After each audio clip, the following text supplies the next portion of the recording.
ತಾವು ನನ್ನನ್ನು ಅಬಲೆ ಎಂದು ತಿಳಿದಿರಬಹುದು. ಈ ಅಬಲೆಯ ಶೌರ್ಯದ ಪರಿಚಯ ನಿಮಗೆ ಯುದ್ಧಭೂಮಿಯಲ್ಲಿ ಖಂಡಿತವಾಗಿಯೂ ಆದೀತು.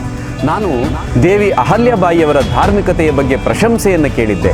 ಮಹಾನ್ ಪರಾಕ್ರಮಿಯಾದ ಉದಯಪುರದ ರಾಣಾನಂತವರನ್ನು ಸೋಲಿಸಬಲ್ಲ ರಣಚಂಡಿ ಎಂಬುದು ತಿಳಿದಿರಲಿಲ್ಲ. ಅದ್ಭುತ! ಅಹಲ್ಯಾಬಾಯಿಯವರ ಕಾಳಿ ಸ್ವರೂಪದ ಪರಿಚಯವೂ ನನಗಾಯಿತು. ನೀವು ಹೊಟ್ಟೆಪಾಡಿಗೋಸ್ಕರ ಜನರಲ್ಲಿ ಭೀತಿ ಹುಟ್ಟಿಸಿ ಅವರನ್ನು ದೋಚ್ತಾ ಇದ್ದೀರಿ. ನಿಮಗೆ ಶಸ್ತ್ರ ಚಾಲನೆ ತಿಳಿದಿದೆ. ನೀವು ನಮ್ಮ ಸೈನ್ಯವನ್ನು ಸೇರಿಕೊಂಡ್ರೆ ನೀವು ಮತ್ತು ನಿಮ್ಮ ಕುಟುಂಬಕ್ಕೆ ಬೇಕಾದ ಎಲ್ಲ ಸೌಲಭ್ಯಗಳನ್ನು ನಾನು ನೋಡಿಕೊಳ್ತೇನೆ. ಕವಿವರಿಯರೇ, ಭಗವಂತನನ್ನು ಸ್ತುತಿಸಿದರೆ ಆತ ಪ್ರಸನ್ನನಾಗ್ತಾನೆ.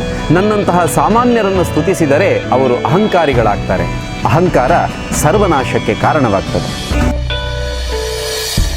ಸಂವೇದನಾ, save nature and culture for future. Holkar ರಾಜ್ಯದ ಪೂರ್ವಾಧಿಕಾರಿಯಾಗಿದ್ದ ಗಂಗಾಧರ ಚಂದ್ರಚೂಡನ ಚಿತಾವಣೆಯಿಂದ ಪ್ರೇರಣೆಗೊಂಡು ಅಬಲೆ ಹೆಣ್ಣೊಬ್ಬಳನ್ನು ಗೆಲ್ಲುವ ಆತುರದಿಂದ ಕ್ಷಿಪ್ರಾ ನದಿ ದಂಡೆಯಲ್ಲಿ ಸೈನ್ಯದೊಂದಿಗೆ ಬೀಡು ಬಿಟ್ಟವನು ರಾಘೋಬಾದಾದ ಪೇಶ್ವೆ. ಕೊಂಚವೂ ವಿಚಲಿತರಾಗದ ಅಹಲ್ಯಾಬಾಯಿ ರಾಘೋಬನಿಗೊಂದು ಪತ್ರವನ್ನು ಬರೀತಾಳೆ. ತಾವು ನನ್ನನ್ನು ಅಬಲೆ ಎಂದು ತಿಳಿದಿರಬಹುದು. ಈ ಅಬಲೆಯ ಶೌರ್ಯದ ಪರಿಚಯ ನಿಮಗೆ ಯುದ್ಧ ಭೂಮಿಯಲ್ಲಿ ಖಂಡಿತವಾಗಿಯೂ ಆದೀತು. ಅಕಸ್ಮಾತ್ ನನ್ನ ಮಹಿಳಾ ಸೇನೆ ಎದುರು ನೀವು ಗೆದ್ದಿರೆಂದರೆ ಅದರಲ್ಲೇನು ವಿಶೇಷವಿರದು.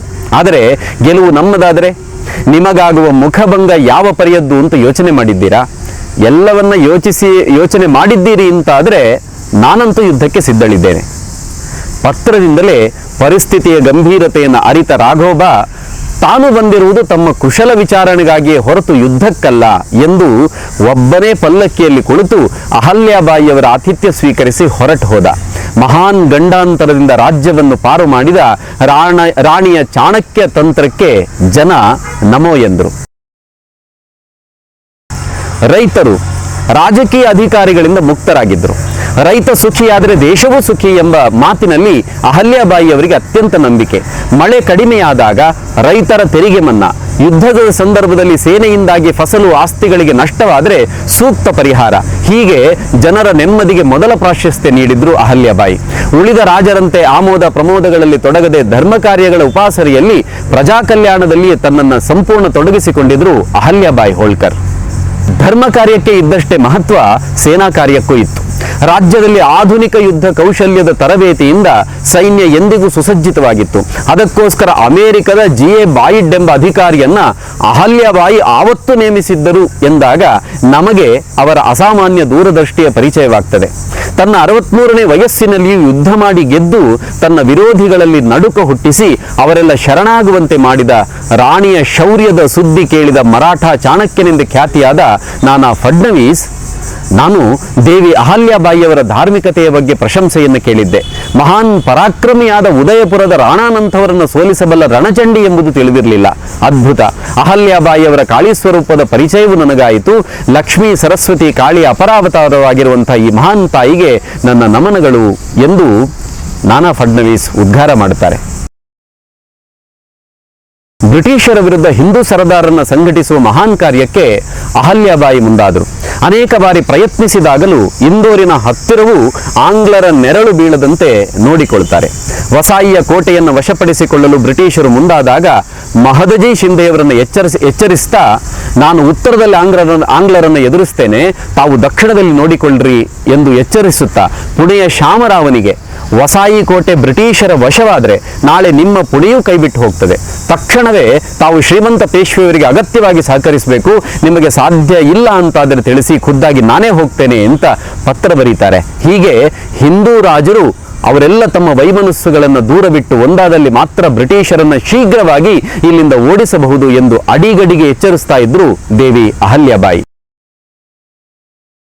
ಶೃಂಗಾರ ಕಾವ್ಯಗಳಿಂದ ಜನರನ್ನು ರಂಜಿಸ್ತಾ ಇದ್ದಂಥ ವಿದ್ವಾಂಸ ಅನಂತ ಫಂದಿಯನ್ನ ಆಸ್ಥಾನಕ್ಕೆ ಕರೆಸಿ, ನಿಮಗೆ ಕಾವ್ಯ ರಚಿಸುವ ಶಕ್ತಿಯನ್ನು ನೀಡಿದ ಭಗವಂತನನ್ನೇ ಮರೆತಿರುವಿರಲ್ಲ ಎಂದು ಎಚ್ಚರಿಸಿ, ಮುಂದೆ ನಾನಿನ್ನು ಗೀತೆಗಳನ್ನು ರಚಿಸುವುದಿದ್ದರೆ, ಹಾಡುವುದಿದ್ದರೆ ಭಕ್ತಿ ಭಾವಗಳನ್ನು ಸ್ಫುರಿಸುವಂಥ ಭಗವಂತನ ನಾಮಗಳನ್ನು ಮಾತ್ರ ಎಂದು ಆ ಕವಿ ಅನಂತ ಫಂದಿ ಪ್ರತಿಜ್ಞೆ ಮಾಡುವಂತೆ ಅವನ ಮನವನ್ನು ಪರಿವರ್ತನೆ ಮಾಡುತ್ತಾರೆ ಅಹಲ್ಯಾಬಾಯಿ.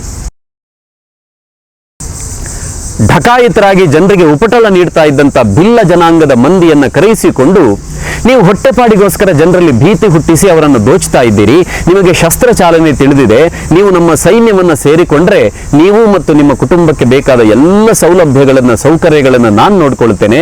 ಜೊತೆಗೆ ನಿಮ್ಮನ್ನ ರಾಕ್ಷಸರಂತೆ ಭೀತಿಯಿಂದ ನೋಡ್ತಾ ಇರುವಂತಹ ಜನರು ಕೂಡ ನಾಳೆ ನಿಮಗೆ ಅಪಾರವಾದಂತಹ ಗೌರವವನ್ನು ಕೊಡ್ತಾರೆ ಎಂದಾಗ ಕ್ಷಣವೂ ಯೋಚಿಸದೆ ಭಿಲ್ಲ ನಾಯಕ ಒಪ್ಪಿದ. ಢಕಾಯಿತರು ಸೈನಿಕರಾಗಿ ಬದಲಾದರು.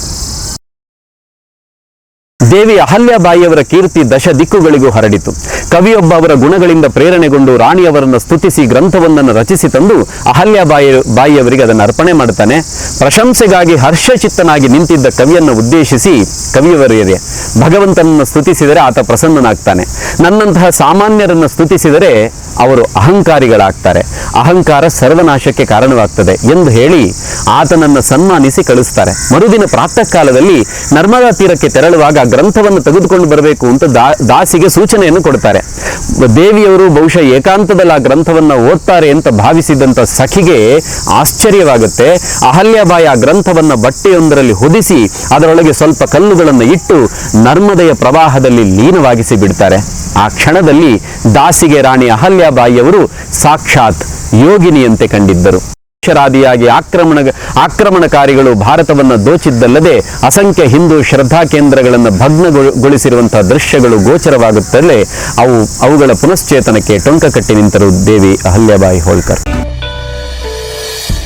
ಸಂವೇದನಾ, save nature and culture for future.